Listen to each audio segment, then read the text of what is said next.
Robert Barnwell Rhett Jr. watches his father's life work reach its culmination.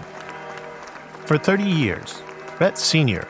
has been preaching that this moment was inevitable, that North and South represent two incompatible civilizations that cannot coexist under the same government.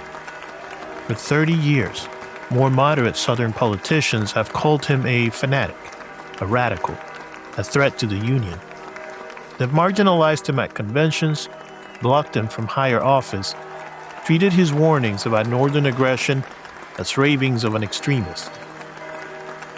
Now those moderate politicians are sitting in this hall, preparing to vote on the ordinance that will dissolve South Carolina's union with the United States.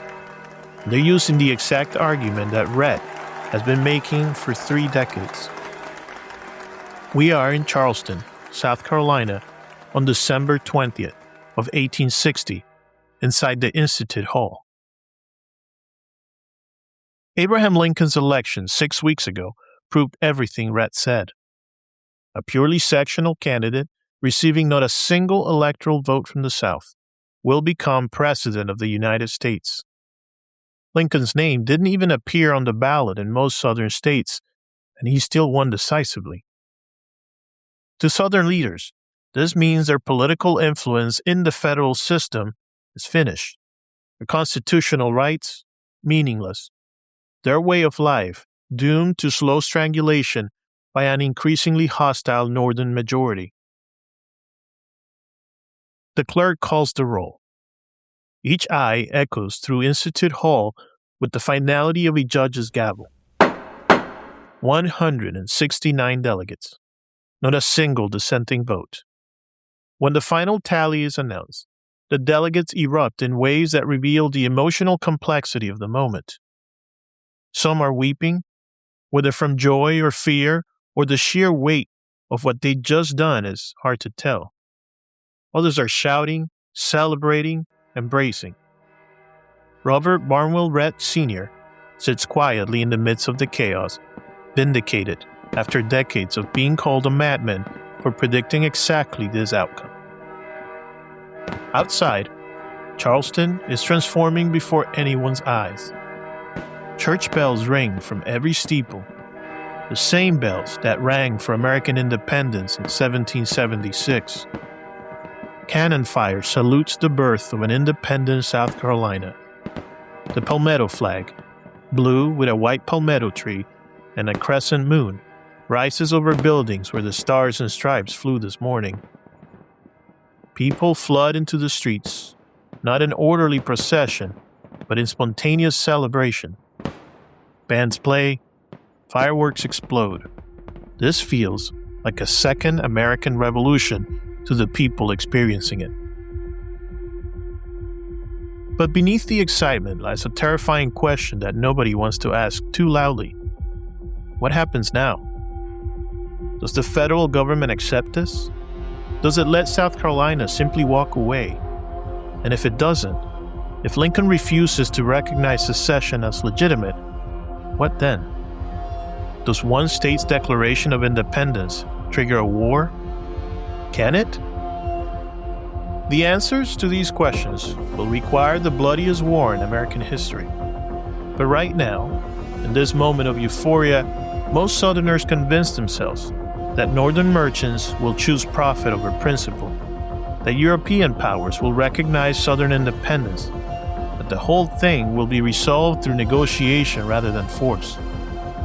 They look at the map and see a confederacy that controls the Mississippi River, produces the cotton that powers the global textile industry, and commands military talent that the North can't match. They've convinced themselves that separation will be peaceful because war would be economic catastrophe for both sides. They are catastrophically wrong about all of it. This is part 3 of the American Civil War story, The Fire Eater's Triumph. You know how they say you can't understand someone until you walk a mile in their shoes? Well, I'd argue you can't understand a nation until you've walked through its history. Not just the highlight reel or the sanitized version you find in textbooks, I mean really getting into its DNA. Those defining moments that shaped everything that came after. Those moments where paths were chosen, where decisions were made in palaces and backrooms and city streets that changed the course of millions of lives. I'm your host, Paul, and this is Double Helix, Blueprint of Nations, where we unravel the genetic code of countries through their most transformative moments. Think of it like ancestry testing, but for entire nations. We dig deep into the historical DNA, finding those crucial moments that made countries who they are today.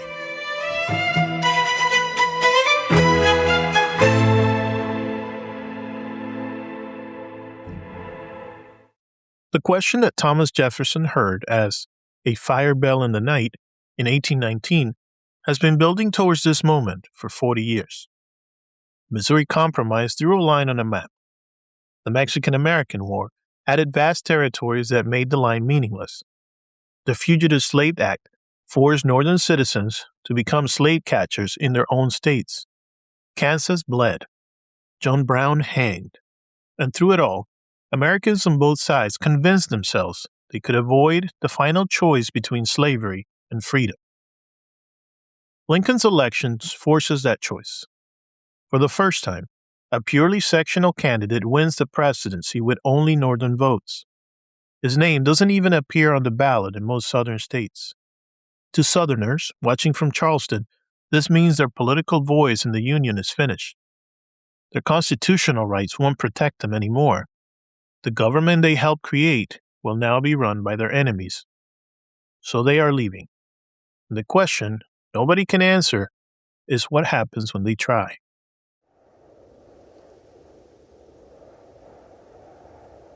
Between South Carolina's secession on December 20th of 1860 and Lincoln's inauguration on March 4th of 1861, 6 more states leave the Union.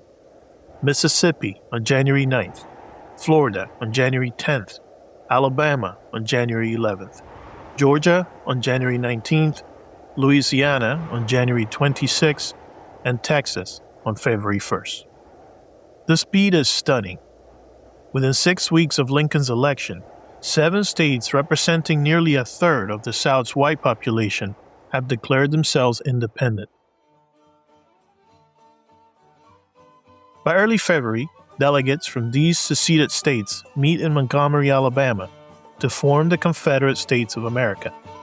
They draft a constitution that's almost identical to the U.S. Constitution, with some crucial differences. It explicitly protects slavery, prohibits protective tariffs, limits the president to a single 6-year term, and gives individual states more explicit rights to nullify federal laws they consider unconstitutional. On February 9th, they elect Jefferson Davis of Mississippi as president and Alexander Stephens of Georgia as vice president. The secession winter reveals how completely Northerners and Southerners have misunderstood each other.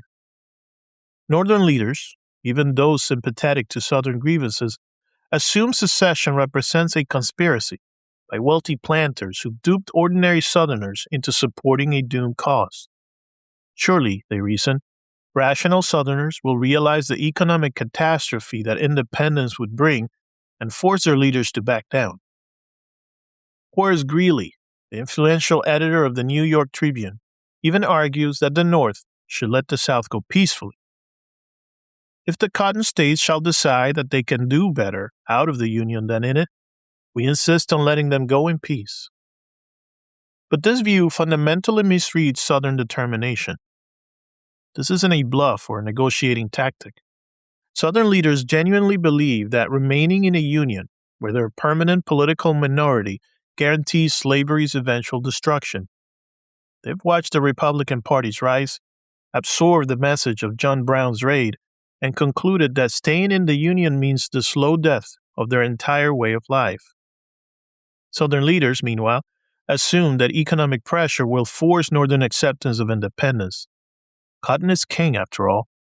European textile mills, particularly in Britain, need Southern fiber to keep their factories running. The North needs Southern markets for manufactured goods. Surely Yankees, those money-grubbing merchants and factory owners Northern propaganda constantly depicts, one risk war when accepting Southern independence cost them nothing but pride. Both assumptions are spectacularly wrong, and they are wrong in ways that make peaceful resolution almost impossible. Let me take you to a parlor in Montgomery, Alabama, on March of 1861, just after Jefferson Davis's inauguration as Confederate president.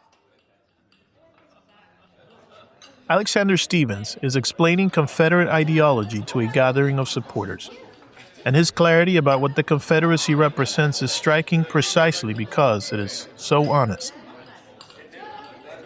Our new government is founded upon exactly the opposite idea from the United States, Stephen declares. Its foundations are laid, its cornerstone rests upon the great truth that the Negro is not equal to the white man, that slavery subordination to the superior race is his natural and normal condition. This, our new government, is the first in the history of the world, based upon this great physical, philosophical, and moral truth. This is the Confederate ideology stripped bare. Not states' rights as an abstract principle, states' rights to preserve slavery, not constitutional originalism, only constitutional innovation to protect human bondage. The Confederacy is explicit about what it's fighting for in a way that Northern war aims won't be until the Emancipation Proclamation transforms the conflict nearly 2 years later. Meanwhile, Abraham Lincoln is traveling from Springfield to Washington for his inauguration, and the journey itself reveals the nation's fractured state. The trip takes 12 days, with stops in dozens of cities where Lincoln speaks to increasingly anxious crowds. In Indianapolis, he tries to reassure border state moderates. In Cleveland, he emphasizes national unity. In Philadelphia, he invokes the Declaration of Independence and its promise of equality. But as Lincoln's train moves east, the news grows darker. Federal forts and arsenals throughout the South had been seized by state militias. Fort Sumter in Charleston Harbor remains in federal hands, but it is surrounded and cut off from resupply. The outgoing Buchanan administration has done essentially nothing, taking the position that secession is illegal, but that federal government lacks constitutional authority to prevent it, a position that satisfies nobody and only deepens the crisis. Lincoln arrives in Washington on February 23rd, after having to sneak through Baltimore at night because of credible assassination threats. The capital itself is thick with tension. Rumors spread that Virginia militia plans to seize the city before the inauguration. Federal buildings are guarded by troops. The atmosphere feels less like a presidential transition and more like an occupied city preparing for siege. Lincoln's inaugural address on March 4th tries to thread an impossible needle. He reassures the South he has no intention or authority to interfere with slavery where it already exists. He explicitly supports a proposed constitutional amendment, one that actually passed both houses of Congress, that would permanently protect slavery in existing states from any future federal interference. But he also makes absolutely clear that he considers secession illegal and that he intends to hold, occupy, and possess federal property in seceded states. In your hands, my dissatisfied fellow countrymen, and not in mine, is the momentous issue of civil war, Lincoln tells the South. The government will not assail you. You can have no conflict without being yourselves the aggressor. It is both conciliatory and firm, trying to leave the door open for reconciliation while establishing the principle that the Union is perpetual and secession is rebellion. The speech satisfies absolutely no one. Southerners see it as proof that Lincoln won't accept their independence. Northern radicals are furious that Lincoln even offered to support a slavery protection amendment. Border state moderates appreciate the gesture, but doubt it is enough to prevent the war.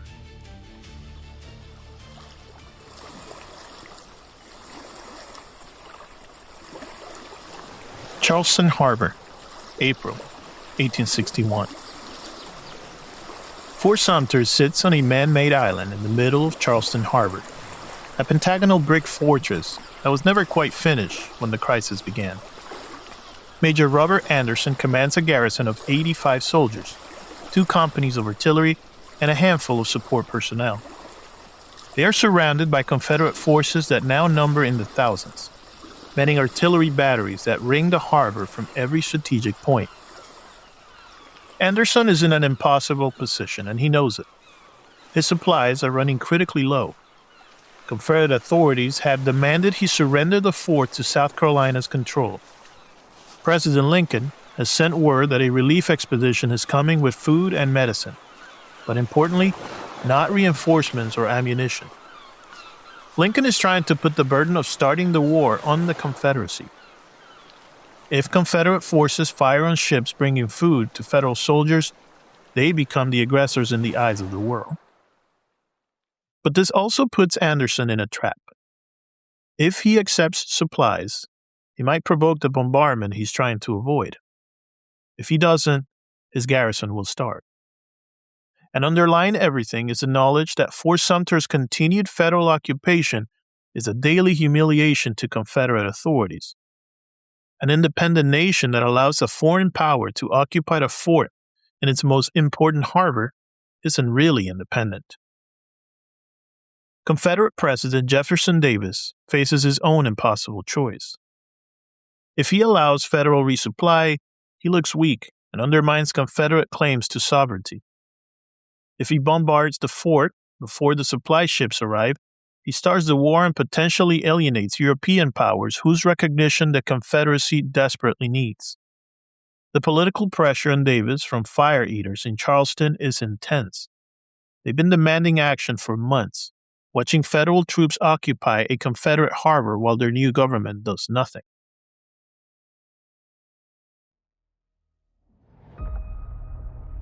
Let me take you to the Confederate batteries at 4:30 a.m. on April 12th of 1861. The order to open fire has come from Jefferson Davis through General P.G.T. Beauregard, who happens to have been Anderson's student at West Point years earlier. The symmetry is painful. Teacher and student, now on opposite sides of the greatest crisis in American history.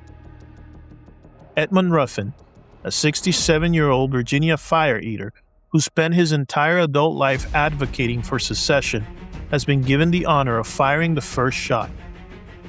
It's powerfully symbolic. The old generation of Southern radicals inaugurating the war they've spent decades demanding. Ruffin pulls the lanyard on a canyon at Fort Johnson.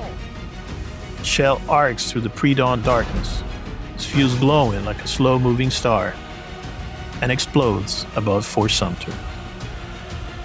Within minutes, every Confederate battery around the harbor opens up.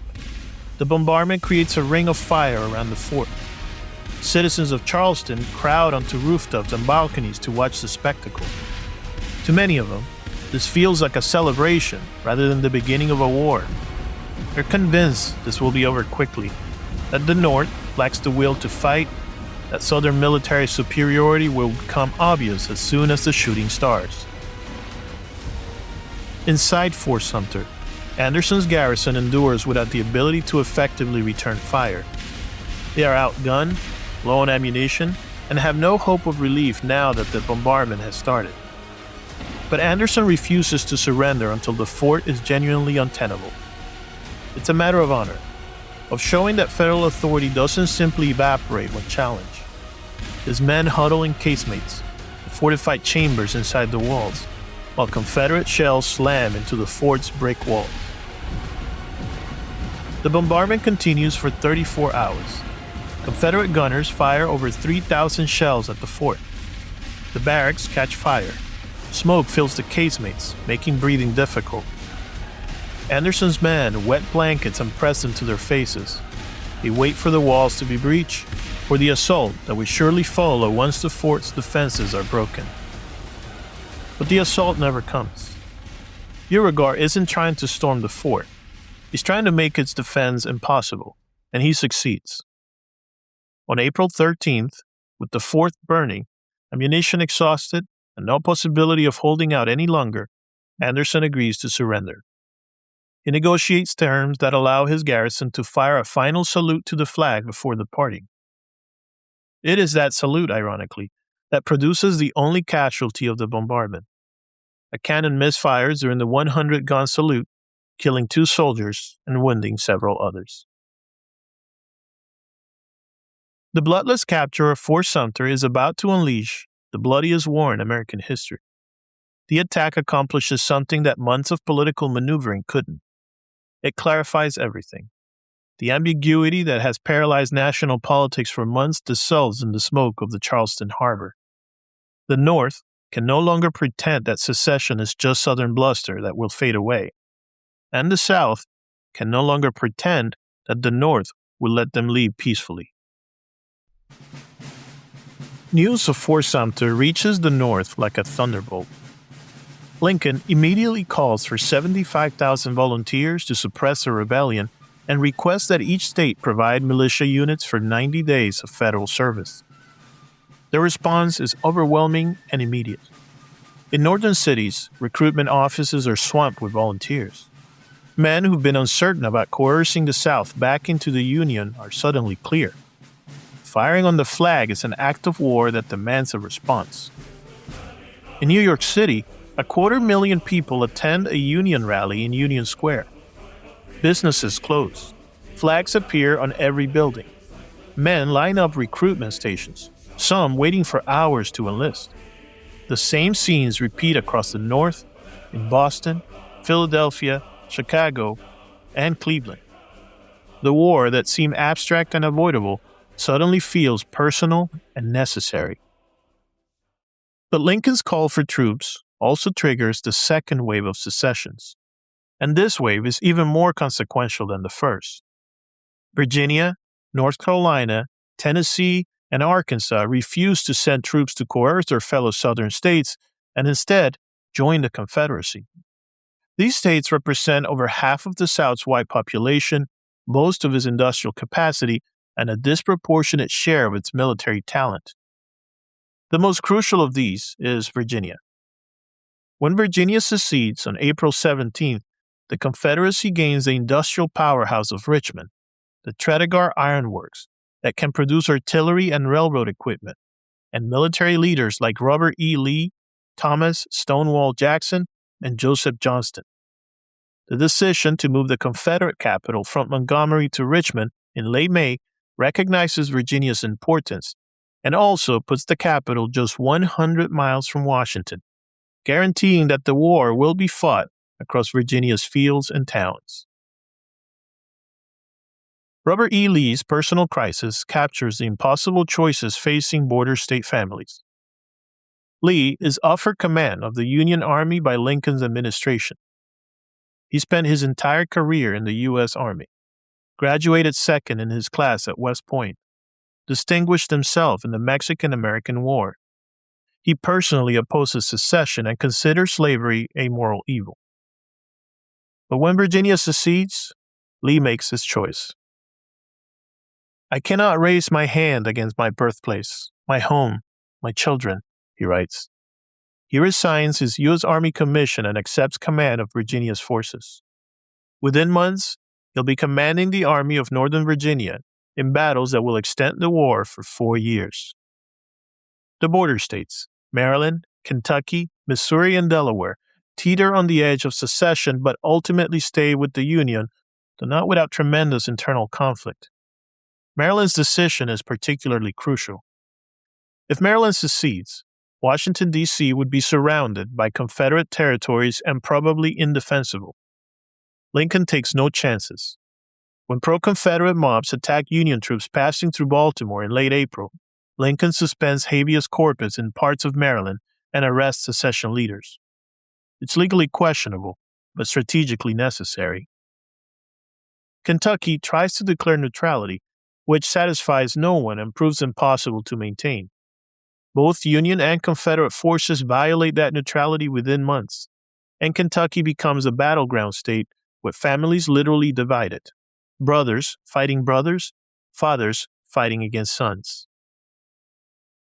By mid-May of 1861, the pieces are in place.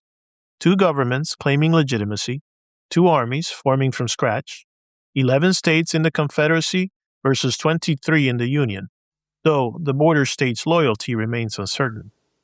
And both sides are convinced that the war will be short. The North has raised armies far faster than anyone expected. Over 75,000 men volunteered in the first weeks after Fort Sumter, so many, in fact, that the government initially turned volunteers away because it couldn't equip them all. Now they're drilling in camps around Washington, preparing for the campaign that everyone believes will crush the rebellion and bring the South back into the Union. The public demands action. Newspaper editors, particularly Horace Greeley of the New York Tribune, shout, "On to Richmond," as if taking the Confederate capital will end the war instantly. Lincoln faces tremendous political pressure to strike before the 90-day enlistments of his volunteers expired. Many of these men enlisted in April and May. By late July, they'll be legally entitled to go home. The Army of Northeastern Virginia, under General Irvin McDowell, prepares to march into Virginia and engage Confederate forces near Manassas Junction, about 30 miles southwest of Washington. It is July of 1861. McDowell knows his army isn't ready. These aren't soldiers. They're civilians in uniform who've had a few weeks of drill. They don't know how to march in formation, maintain discipline under fire, or execute the complex maneuvers that 19th century warfare requires. But political pressure overrides military judgment. On July 16th, the Army marches out of Washington in what one observer calls more of a armed mob than a military force. Let me take you to the road from Washington to Manassas on July 21st, 1861. Alongside the marching Union columns are carriages carrying congressmen, senators, and Washington society figures. They're bringing picnic baskets, opera glasses, and champagne to watch the battle that will end the rebellion. Reporters from northern newspapers are there to document the Union's expected triumph. Some spectators have brought their wives and children. The whole thing has the atmosphere of a sporting event rather than a battle. The battle that follows will shatter every illusion about what this war will be. The first Battle of Bull Run, the Confederates call it First Manassas, stars well enough for the Union. McDowell's plan is actually sophisticated for the time. A flanking maneuver designed to roll up the Confederate left while diversionary attacks pin the center. For much of the morning, the early afternoon, it works.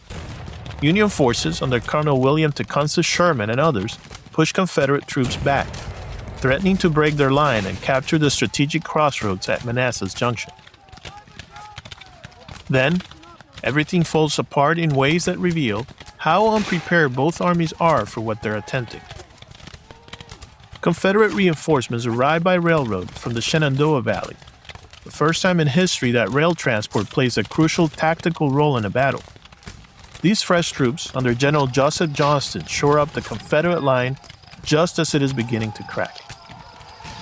Brigadier General Thomas Jackson establishes a defensive position on Henry House Hill with such determination that another Confederate general, Bernard Bee, rallies his retreating troops by shouting, "There's Jackson standing like a stone wall.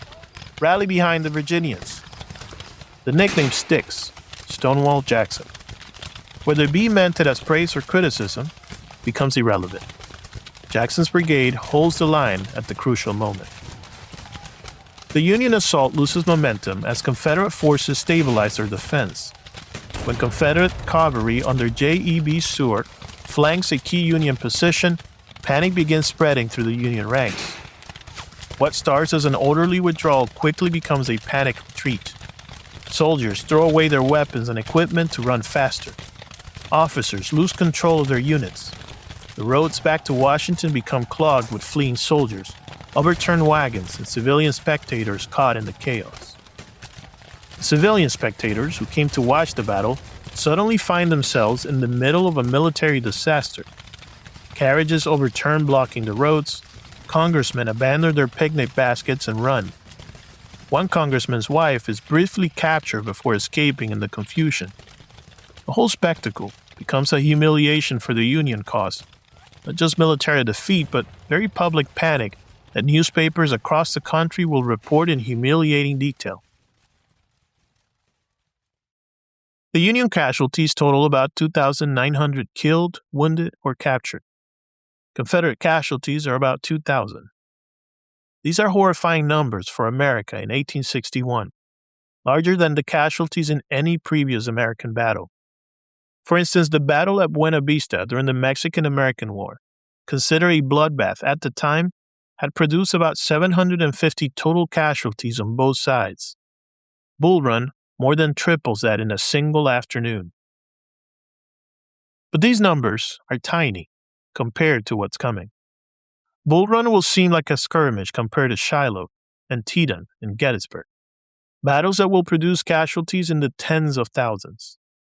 The first battle of Bull Run is the moment when both sides realize they've stumbled into something far larger and far more terrible than anyone had imagined.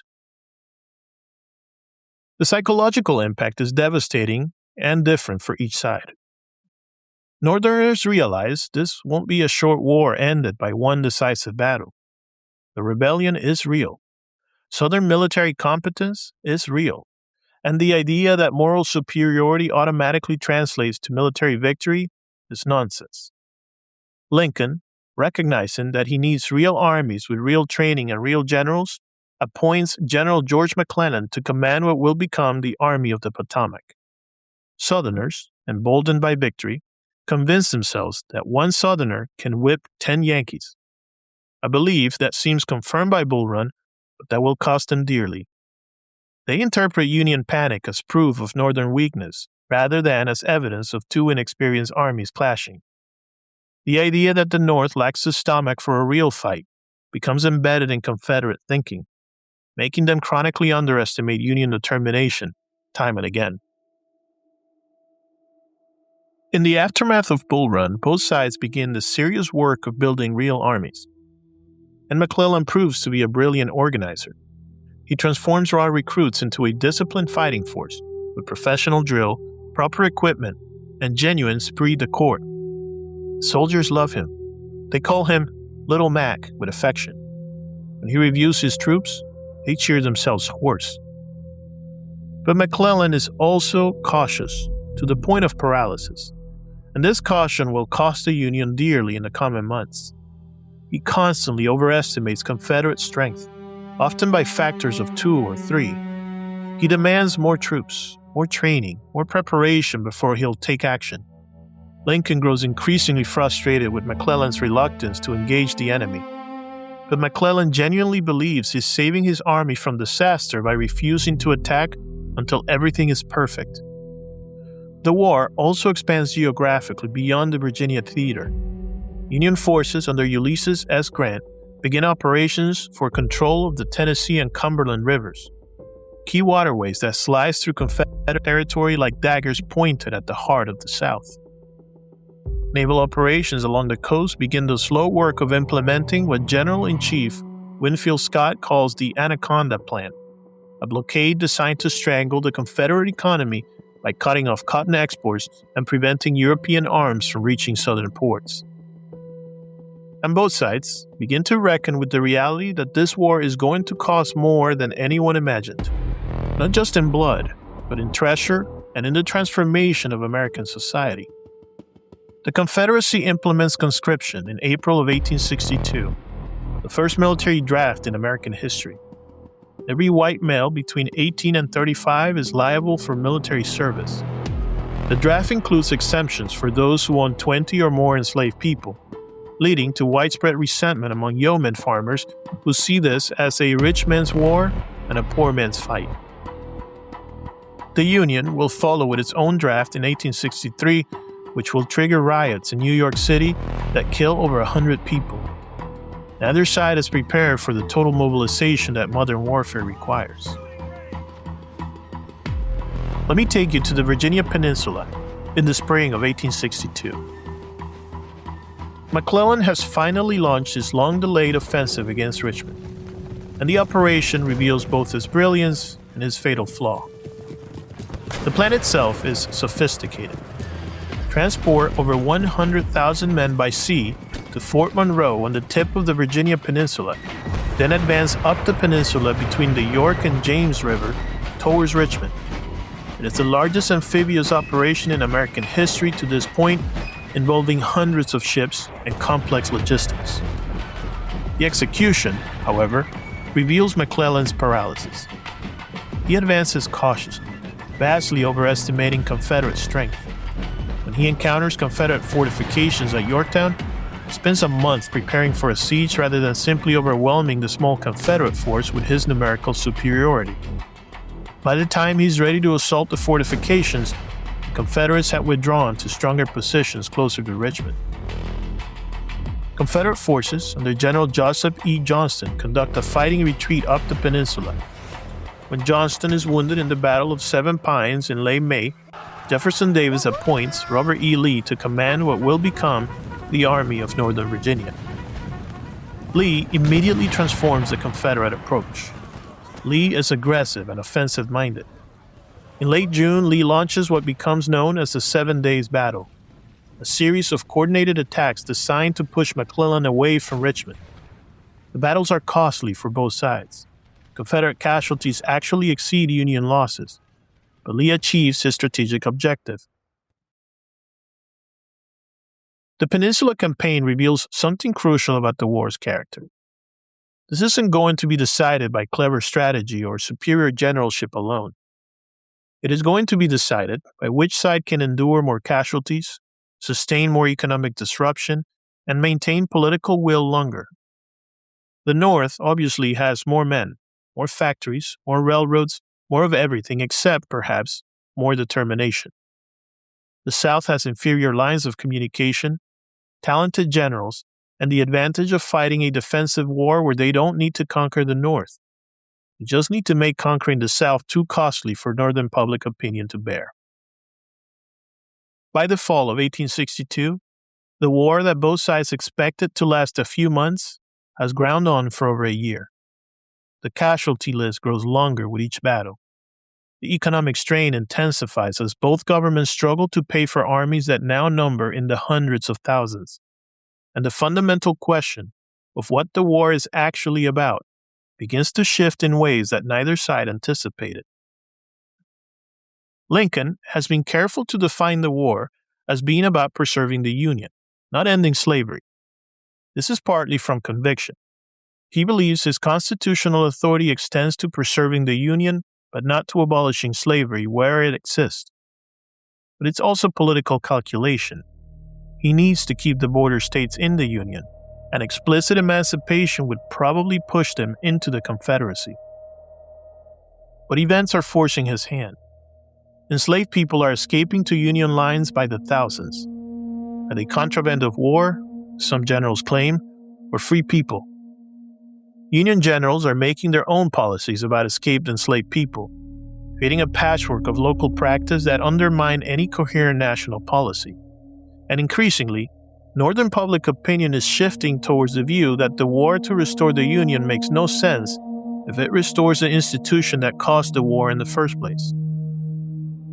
The Battle of Antietam in September of 1862 will give Lincoln the victory he needs to begin answering these questions. But that transformation, from a war to preserve the Union to a war to end slavery, will be the subject of our next episode. For now, Americans are learning what war actually means in the industrial age. Not the glorious abstractions they imagined in April of 1861, but the grim reality of rifle muskets that can kill at 400 yards, artillery that can shred mass formations, and field hospitals that filled with mangled bodies after every engagement. They are learning that courage doesn't protect you from the mini-balls, that believing passionately in your cause does not stop canister shot, that wars between modern nations mobilizing total resources don't end quickly or cleanly. Most of all, they are learning that the contradictions they've spent 40 years trying to avoid through compromise will only be resolved through violence on a scale America has never experienced. The fire bell in the night that Thomas Jefferson heard in 1820 has become an inferno consuming the nation, and it is only the beginning.